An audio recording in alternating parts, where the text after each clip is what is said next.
Good morning प्यारे student. आज का हमारा क्वेश्चन है श्रम विभाजन क्या है या श्रम विभाजन किसे कहते हैं। तो प्यारे स्टूडेंट, जब किसी बड़े कार्य को अलग अलग श्रमिकों में डिवाइड कर दिया जाता है, अलग अलग श्रमिकों में डिवाइड किया निर्धारित कर दिया जाता है करने के लिए, उसको श्रम विभाजन कहते हैं। जब किसी बड़े कार्य को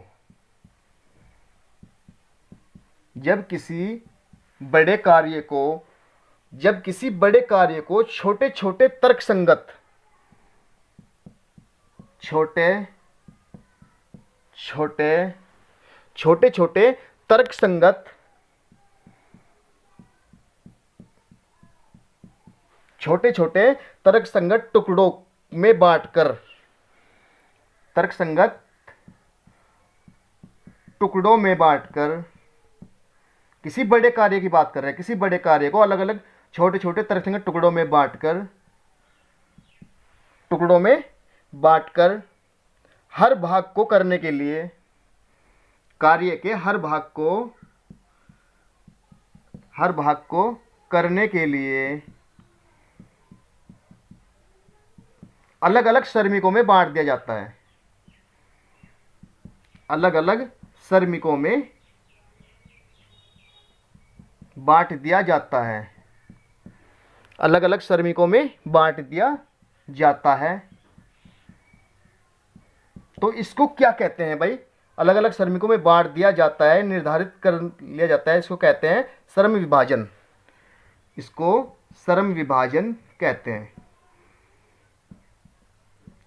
श्रम विभाजन कहते हैं।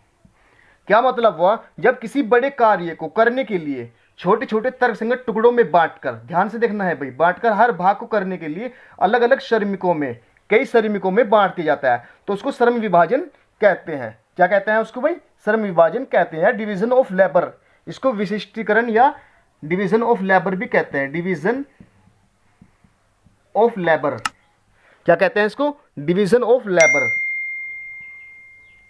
या विशिष्टीकरण भी इसको कहते हैं। क्या कहते हैं बच्चों? इसको विशिष्टीकरण भी कहते हैं। इसको विशिष्टीकरण भी कहते हैं। आपकी समझ में आया कि श्रम विभाजन क्या होता है? जब किसी बड़े कार्य को करने के लिए छोटे छोटे टुकड़ों में बांटकर, भाई किसी एक श्रमिक से न करवाकर कई श्रमिकों से या कई लेबर से उसको करवाकर अच्छी तरीके से करवा दिया जाता है, छोटे छोटे टुकड़ों में बांटकर, तो उसको डिवीजन ऑफ लेबर या श्रम विभाजन भी कहते हैं। श्रम विभाजन बड़े से बड़े कार्य को, क्या प्यारे बच्चों? श्रम विभाजन बड़े से बड़े कार्य को, बड़े से बड़े कार्य को दक्षतापूर्वक आसानी से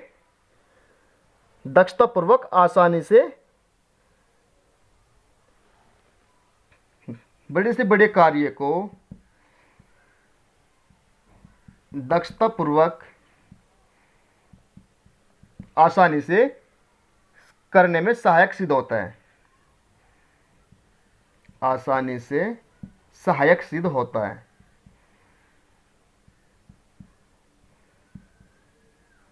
सहायक सिद्ध होता है। तो क्या होता है श्रम विभाजन? आपके समझ में आया क्या होता है? जब किसी बड़े कार्य को करने के लिए छोटे छोटे टुकड़ों में बांटकर हर भाग को करने के लिए अलग अलग श्रमिकों में बांट दिया जाता है, उसको श्रम विभाजन कहते हैं। डिवीजन ऑफ लेबर या विशिष्टीकरण भी कहते हैं। आपकी समझ में आ गया होगा कि श्रम विभाजन क्या होता है। तो दोस्तों, हमारा वीडियो आपको कैसा लगा प्लीज़ कमेंट करके बताना है। जल्दी से कमेंट कर दीजिए।